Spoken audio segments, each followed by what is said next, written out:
Imagine this. You're watching a routine medical procedure, something pretty standard, and then suddenly it turns into this terrifying life or death emergency. Right. For horses, that nightmare scenario can actually happen. It's called an intracarotid injection. Yeah, it's a really severe complication, potentially devastating, actually, during what should just be a normal IV injection. So today we're doing a deep dive into this. It's a critical topic.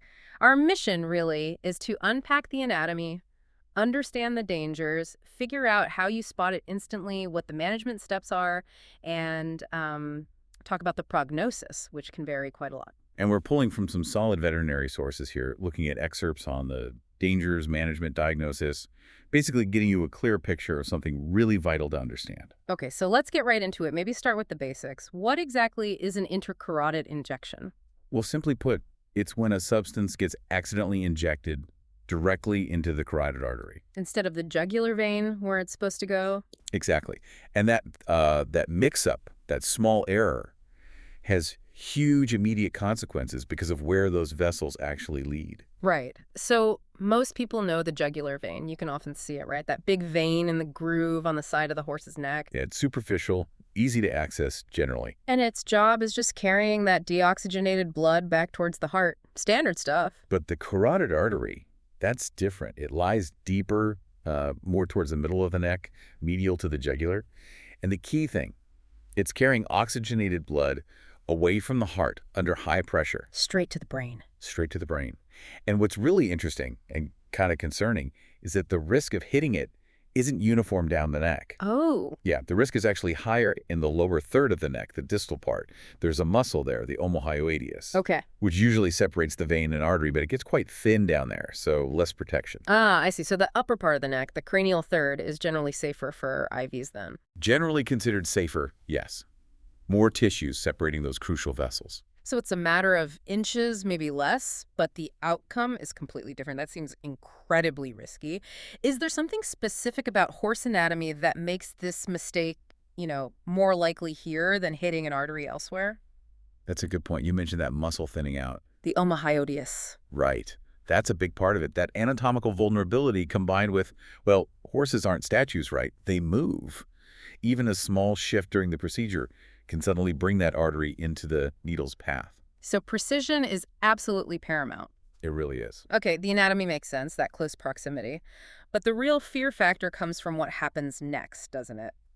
Can you sort of walk us through those pathways, why one is fine and the other is just catastrophic? Yeah, absolutely. Correct. So if you inject correctly into the jugular vein, the drug takes a sort of scenic route.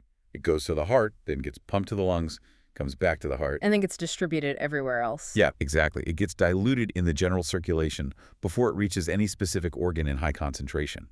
Think of it like mailing a letter that goes through multiple sorting centers first. Okay, a controlled, diluted delivery. Right. Now contrast that with the carotid artery. If the drug goes in there, it's an express lane, a direct high-speed shot. No detours. No detours, no dilution. It travels incredibly fast. We're talking seconds straight to the brain in a very concentrated form. And the brain is just extremely sensitive to many of these common drugs. Leading to that immediate, severe neurological reaction. Acute neurological dysfunction. It's like that package getting delivered straight to the CEO's desk, bypassing all the mailroom sorting, immediate concentrated impact. Wow. Okay, so the speed and concentration are the killers there, which means recognizing it has to happen immediately. Pretty much. The diagnosis is usually made right then and there based on the horse's really dramatic reaction as the injection starts or just after. But here's the key thing, isn't it? While that reaction tells you what happened, the real focus has to be on stopping it before it happens. Prevention. Because once that drug is in the artery, there's no going back, no magic antidote. You can't reverse it. So what's the absolute #1 preventative step? It sounds almost too simple, but it's critical. Always put the needle into the jugular vein first, without the syringe attached. Check the flow before you connect and push. Exactly. See what kind of blood comes out of the needle hub. And what you want to see is venous blood, right? Darker red. Dark red, yeah. And it should just drip or ooze steadily. No pulsing. That's your signal that you're in the vein, you're good to go. But if you're in the carotid artery, then you'll see arterial blood. It's bright red, almost unnaturally bright compared to venous blood. And the absolute giveaway is that it will spurt or pulse rhythmically from the hub. You might even feel it, Like a tiny heartbeat in the needle. pretty much. And if you Yeah. see that, stop. Immediately pull the needle out. Don't even think about injecting. Absolutely not. Pull the needle, apply firm pressure to that spot for, say, 10 or 15 minutes to stop a hematoma, a blood blister, from forming. And, using a slightly larger needle like an 18 gauge can sometimes make it easier to see the difference in flow, too. Okay, that check seems absolutely non-negotiable. But let's say, worst case, somehow medication does go into the artery. What are those immediate, terrifying signs we talked about? The reaction is almost instantaneous. Usually within like 5 to 30 seconds, you might see the horse just suddenly collapse, drop. Sometimes they even rear up violently and flip over backwards. Oh, wow. Then you often get violent convulsions, seizures, like full generalized tonic-clonic seizures, the whole body affair, stiffening, jerking, paddling limbs. Eyes might be darting around uncontrollably. Yeah. That's nystagmus. Right. Pupils dilated, totally unresponsive. It's dramatic. And even if they don't have a full-blown seizure. You'll still see profound distress, extreme panic, anxiety, sweating, trembling. Maybe they're completely disoriented or start circling compulsively. Any other physical signs? Yeah, you might see weird postures, like their head stretched way out or their back arched really severely. That's called opus totonus. And then there are cardiovascular signs, like a racing heart, arrhythmias, breathing can become difficult or really exaggerated, that sort of blowing respiration. And they might vocalize loudly, distress calls. It's a very alarming picture. And it's important to note this isn't like other reactions, right? How do you tell the difference? Good point. You need to differentiate. For instance, a procaine penicillin reaction. That happens with an intramuscular shot, usually takes minutes, not seconds. And while the horse might get excited or uncoordinated, it's typically less severe neurologically. Okay. What about allergies? Anaphylaxis. Anaphylaxis is a true allergic reaction. It takes minutes, sometimes longer to develop. You'd see hives, swelling, maybe breathing problems, but not that instantaneous violent neurological crisis. And if the shot just goes beside the vein, not in it? That's a paravascular injection. That just causes local swelling, maybe some pain right there at site, no sudden collapse or seizures. So really, the speed and the extreme neurological signs are what scream intracarotid injection. Got it. So are all drugs created equal in this disaster scenario, or are some worse than others? Definitely not equal. While any IV drug going into the carotid is bad news, some are definitely worse. Certain drugs just hit the central nervous system harder or are more irritating. Like what? What are the usual suspects? Well, sedatives and tranquilizers, things like xylazine, dotamidine, acepromazine, romifidine, biforphenol, if they go in the artery, they will cause sudden seizure-like activity. It's scary. But generally speaking, the prognosis tends to be a bit better with those. Recovery can often be quicker. Okay, so sedatives are bad, but maybe not the worst. Comparatively, perhaps. But then you get to the NSAIDs, non-steroidal anti-inflammatory drugs. Like Banamine, Flunixin, or phenylbutazone, bute. Exactly. Those are really irritating, not just to blood vessels, but directly to brain tissue. If those get into the carotid artery, the prognosis becomes much more guarded, much higher risk of severe, lasting neurological damage or even death. So that really ups the stakes significantly. Hugely. We also worry about anesthetic agents, ketamine, thiopental, guaifenesin. Those can obviously cause major brain dysfunction. Even some antibiotics like oxytetracycline, while maybe less likely to cause the instant seizure, can be very irritating and damage the vessels. And what about things that aren't easily dissolved? Oil-based drugs. Yeah, oil-based drugs or poorly water-soluble ones, including procaine penicillin if somehow given IV, those are associated with a particularly poor prognosis. They seem to cause more severe tissue reactions in the brain, leading to really prolonged, hard-to-control seizures, maybe even coma or stupor. Okay, so it happens. The drug is in. What do? You mentioned there's no antidote. Correct. No magic bullet to reverse it. Management is all about safety first, then preventing secondary injuries, and just supportive care, trying to ride out the storm. So immediate actions. Safety first, you said. Absolutely. First, if you even see that pulsing blood or the horse starts reacting, stop injecting immediately. That goes without saying. Then, personnel safety. Get yourself and anyone else out of harm's way. A horse convulsing or collapsing is incredibly dangerous. Don't try and be a hero and hold them up. Definitely not. Try to guide them away from walls or equipment if you can do so safely. Maybe release them from cross ties if possible, but don't get in there and try to physically restrain a horse that's violently seizing.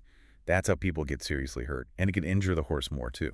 So get clear, let the initial violent phase happen, then observe. Observe and monitor, exactly, once it's safe to approach or intervene. And then for treatment, it's about managing the symptoms, right? Seizures seem like the big one. Controlling seizures is priority number one. Drugs like diazepam, which is Valium, or midazolam, given IV, are the first line to try and stop the convulsions. If they continue, or for longer-term management, you might use phenobarbital or maybe levetiracetam, Keppra. And protecting the horse physically during this. Critical. If you can safely move them, get them into a stall with deep bedding, ideally padded walls. Clear out any buckets, hay racks, anything they could hit. What about breathing and brain swelling? Yeah, maintain their airway, provide oxygen if possible, keep an eye on their breathing. And managing cerebral edema, brain swelling is huge. Yeah. That pressure buildup can cause more damage. So drugs like dexamethasone, the EV, maybe DMSO for anti-inflammatory effects. I've heard of mannitol being used. Mannitol can be used. It's an osmotic diuretic, helps pull fluid out of the brain. But you have to be careful. There's a risk of causing bleeding in the brain, so it's usually reserved for severe cases. Hypertonic saline, like a 7% solution, can also help draw fluid off. And just general support like IV fluids, pain relief. Essential. Keep them hydrated with IV fluids, manage any pain they might have from falling or thrashing. It's really intensive supportive care. So the million-dollar question, what's the prognosis? You said it's highly variable. It really is. It runs the gamut from a full, quick recovery to permanent, severe neurological problems or death. What swings it one way or the other? We talked about the drug type. Drug type is massive. Again, sedatives generally have a better outlook. Recovery often within minutes or hours, though sometimes deficits can linger for days. Permanent damage is less common. But the NSAIDs, the oil-based stuff, Much more guarded. Higher risk of permanent issues like blindness, maybe weakness or paralysis on one side of the body, hemiparesis.